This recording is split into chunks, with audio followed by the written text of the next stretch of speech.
पूरे 4 साल बाद अखिलेश कनाडा से लौट आया था। कनाडा में एक ब्यूटी प्रोडक्ट्स बनाने वाली कंपनी के लिए अखिलेश काम करता था। अखिलेश अपने देश अपने घर लौटकर काफ़ी खुश था। एयरपोर्ट पर उतरते ही अखिलेश की नज़रें अपने परिवार वालों को खोजने लगी। जल्दी ही उसने अपने माँ बाप, भैया भाभी, बड़ी बहन और खुद की 3 साल की बेटी भी एयरपोर्ट पर खड़े नजर आई। लेकिन उसकी नज़रें अनीता को खोज रही थी। वह सोचने लगा, ये अनीता मुझे मिलने क्यों नहीं आई, और ऊपर से उसने हमारी छोटी सी बच्ची को भी यहाँ भेज दिया। अखिलेश एयरपोर्ट पर सबसे हंसी खुशी मिला। फिर उसने अनीता के बारे में पूछा तो उसकी दीदी बोल पड़ी, भाई वह घर पर ही है, तुम्हारे लिए खाना तैयार कर रही है। वह तो आज ही तुम्हारे आने की खुशी में काम करने लगी है, वरना वह कोई काम करती कहाँ है। अखिलेश ने अपनी बेटी को गोद में उठा लिया, लेकिन उसकी बेटी उसे देखकर रोने लगी। लाओ मुझे दो बच्ची को, वह तुम्हें काफ़ी दिनों बाद देख रही है ना, इसलिए पहचान नहीं पा रही होगी। कहते हुए दीदी ने बच्चे को अपने पास ले लिया। सभी टैक्सी में बैठकर अपने घर की तरफ रवाना हुए। अखिलेश अपने परिवार से मिलकर खुश था, लेकिन ये बात कि अनीता उसे एयरपोर्ट पर मिलने नहीं आई उसे काफ़ी परेशान कर रही थी। वह सोचने लगा, क्या खाना बनाना इतना ज़्यादा ज़रूरी था, मुझसे मिलने से भी ज़्यादा, और वो भी तब जब मैं 4 साल बाद वापस आया हूँ। इन्हीं ख्यालों में घर तक का आधा रास्ता बीत गया। अब उसकी बच्ची उसे देखकर रो नहीं रही थी, इसलिए अखिलेश उसके साथ खेलने लगा। बाकी का आधा रास्ता भी खत्म हुआ और सब घर पहुंच गए। गाड़ी की आवाज़ सुन अनीता बालकनी में आकर खड़ी हो गई और अखिलेश की तरफ देखने लगी। अखिलेश भी जैसे ही गाड़ी से उतरा, उसने पहले दरवाजे की तरफ और बाद में बालकनी की तरफ नज़रें घुमाई, जैसे वह अनीता को ही देखना चाहता हो। अखिलेश से नज़रें मिलते ही अनीता के चेहरे पर मुस्कान झलक पड़ी। अखिलेश भी उसे देखकर हल्के से मुस्कुरा दिया। सभी घर के अंदर गए। अनीता सबके लिए पानी लेकर आई और सभी को पानी देने के बाद फिर से किचन में चली गई चाय बनाने के लिए। थोड़ी देर तक सभी परिवार वालों से बात करने के बाद अखिलेश अनीता को बुलाने लगा। माँ ने उसे बीच में टोकते हुए कहा, रहने दो उसे, किचन में थोड़ा काम कर लेने दो, बाद में अपने आप आ जाएगी। तुम बैठो यहाँ मेरे पास, वैसे भी कहाँ ज़्यादा काम करती है वह। अखिलेश यही बात दूसरी बार अनीता के बारे में सुन रहा था।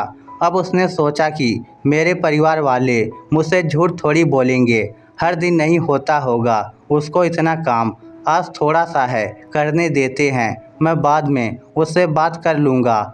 अखिलेश अपने परिवार वालों से बातचीत में मगन हो गया। एक के बाद एक रिश्तेदार और पड़ोसी अखिलेश को मिलने आते रहे और अनीता को किचन से बाहर निकलने का समय ही नहीं मिला। सभी के लिए चाय बनाना, नाश्ता बनाना, यही करते करते शाम हो गई। शाम होते ही अकेली अनीता इस बड़े से परिवार का खाना बनाने में जुट गई। 2 घंटे बाद सभी परिवार वाले खाना खाने के लिए डाइनिंग टेबल पर बैठे थे, सिवा अनीता के। अखिलेश चाहता था कि अनीता भी उसके साथ बैठकर खाना खाए, लेकिन फिर माँ ने कहा, अगर वह भी खाना खाने बैठ जाएगी तो सबको परोसेगा कौन। सभी के खाना खाने के बाद अनीता ने अकेले खाना खाया। रात को सोने के वक्त अखिलेश और अनीता अच्छे से मिल पाए। अखिलेश अनीता के साथ काफ़ी बातें करना चाहता था, लेकिन वह उसके चेहरे पर थकान और नींद अच्छे से देख सकता था, इसलिए उसने अनीता को परेशान ना करने का फैसला किया और उसे सोने दिया।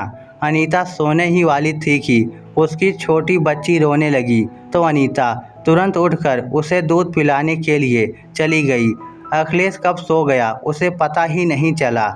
जब सुबह बच्चे की रोने की आवाज़ आने लगी तो अखिलेश उठा और अनीता को पुकारने लगा। जब अनीता पास नहीं दिखी तो उसने बच्ची को चुप कराया और फिर से सुला दिया। अखिलेश बाद में अनीता को देखने लगा तो अनीता उसे फिर से किचन में मिली, जो सुबह सुबह ही जल्दी उठकर घर वालों के चाय नाश्ते की तैयारी में लग गई थी।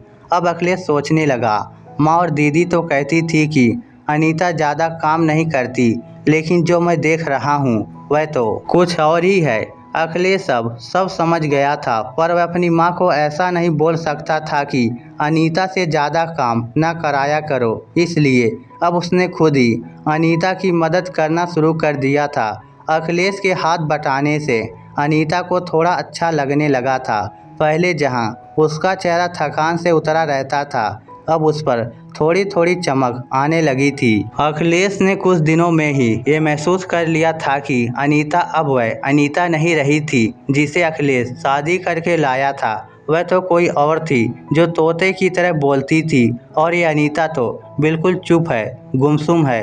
ऐसा लगता है जैसे किसी के दबाव में हो, किसी डर की वजह से सहमी हुई हो। अखिलेश अनीता को उसके काम में और ज़्यादा मदद करने लगा। अखिलेश का ऐसा व्यवहार अब घर वालों को खटकने लगा। घर के सभी बड़ों और उसकी दीदी ने मिलके अखिलेश को समझाया, तुम अपनी बीवी की मदद करते हो, उससे हमें कोई एतराज़ नहीं है, लेकिन तुम्हें भी एक हद तक ही ऐसा करना चाहिए। जब तक कोई तुम्हें ऐसा करता ना देख रहा हो तब तक सब ठीक है, लेकिन जब कोई तुम्हें बीवी के होते हुए बर्तन धोते देखे तो वह अच्छा थोड़ी ही लगता है। और सोचो, आगे चलकर अनीता को तुम्हारे हेल्प की आदत पड़ गई तो तुम्हारा अपना काम में ध्यान लगाना मुश्किल हो जाएगा। अखिलेश हमेशा से ही अपने परिवार वालों की बात मानता आया था। जिस तरह से सबने अखिलेश को समझाया, अखिलेश भी उनकी बातों में आ गया। अब अखिलेश अनीता की मदद करने से कतराता था। कभी कभार वह बच्ची के लिए दूध गर्म कर लिया करता, उससे ज़्यादा कुछ नहीं। घर वालों ने अखिलेश को विदेश जाने से मना कर दिया और कहा कि यहीं पर कुछ काम कर लो। अखिलेश ने अब घर से ही ब्यूटी प्रोडक्ट्स ऑनलाइन बेचना शुरू कर दिए। उसका परिवार भी बढ़ गया। अब उसे 2 बेटियां और एक बेटा था।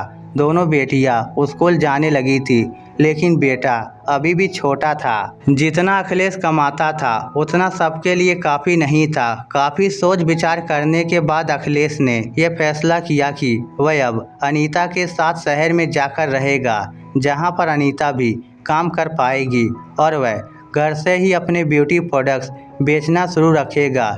इस तरह से वह अपने पैसों की तंगी को पूरा करेंगे। परिवार वालों ने भी अखिलेश को इजाज़त दे दी। अखिलेश चाहता था कि माँ भी उसके साथ रहे, लेकिन माँ को शहर में आना मंजूर ना था। माँ बड़े भाई के साथ रहने लगी। शहर में अब अनीता नौकरी करती और अखिलेश घर से ही ऑनलाइन अपने प्रोडक्ट्स बेचता। कई साल ऐसे ही बीत गए। अनीता घर का काम और बाद में बाहर का काम करके पहले से भी ज़्यादा थकी थकी रहने लगी। परिवार वालों की अखिलेश के दिमाग में डाली बातें अभी भी उस पर असर करती थी। वह यहाँ पर भी अनीता का हाथ न बटाया करता। अखिलेश अब दिन रात अपने प्रोडक्ट्स बेचने में ही मसरूफ़ रहता। कभी कभी अनीता उससे कहती कि मुझे अच्छा नहीं महसूस हो रहा, मुझे डॉक्टर के पास ले चलो। वह हाँ कह देता, लेकिन अपने काम में इतना खो जाता कि कभी उसको डॉक्टर के पास ले ही नहीं जाता। अनीता तो बीमार थी, लेकिन एक बार अखिलेश बहुत ज़्यादा बीमार हो गया। इतना बीमार हो गया कि उसे अस्पताल में भर्ती करवाना पड़ा। अस्पताल में अखिलेश के पास सिर्फ अनीता थी और कोई नहीं था। इतना बीमार होने के बाद भी उसके परिवार वाले सिर्फ उससे मिलकर वापस अपने घर चले गए थे। उसका सहारा बनने के लिए, उसकी तकलीफ बांटने के लिए कोई भी उसके साथ नहीं था। बिस्तर पर पड़े और शारीरिक तकलीफ से गुजर रहे अखिलेश को अपनों का ऐसा व्यवहार बहुत तकलीफ दे रहा था। फिर उसने सोचा कि उसने भी तो अनीता के साथ जिंदगी भर यही किया है। क्या वह अनीता का जीवन साथी सिर्फ नाम का ही था? जब साथ देने की बारी आई तो उसने दूसरे के बहकावे में आकर उसे किनारा कर लिया था। यहाँ तक कि अनीता को खुद अपने मुंह से कहने के बाद भी उसकी तकलीफ को वह नज़रअंदाज करता आया था। अखिलेश को अब अपना दर्द अनीता के दर्द के आगे मामूली सा लगने लगा।